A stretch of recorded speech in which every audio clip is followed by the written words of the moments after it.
Let's get you another breaking update. As far as the oil prices are concerned, we're learning that Japan's benchmark stock index has opened slightly high, hitting the 59,000 yen mark on Monday morning, as the oil prices have dropped back to where they were in the early days of the Iran war.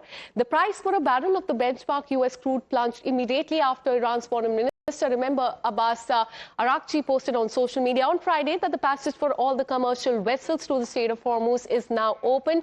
But now we're learning that Japan's benchmark stock index has opened slightly high, hitting the 59,000 yen mark on Monday morning.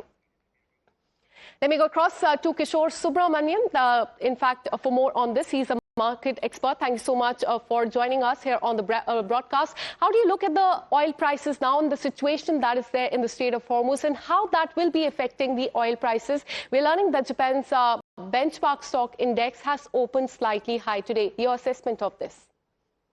Yeah, see, this is a situation where, US is blowing hot, blowing cold. And at this situation, I don't think so that oil prices, we can call it direction. The oil prices either will go down, because on Saturday it went down. But now again, I believe it is going to go up, because Iran has categorically said that it is not going to come for the second round of discussions in Islamabad. And going by that, I believe that our stock market will not react positively, but the VIX, the volatility index of the stock market, is going to significantly go up.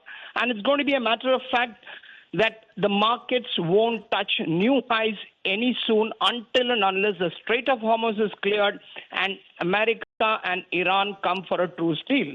And that doesn't seem to happen, because if America is putting forth one point, Iran seems to oppose, and vice versa. This is a tough battle.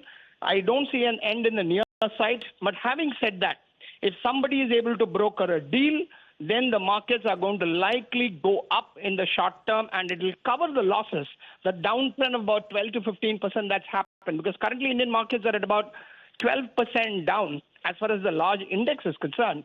But as far as the individual stocks are concerned, you have cuts longer than 15 to 20%. So we think it's wait and watch. For the traders, absolutely not a market. All right. Thank you so much, Mr. Subramanian, for putting that into perspective. It remains to be seen how the Indian markets react to what is happening in the Strait of Hormuz. Thank you so much. We have another breaking update coming in.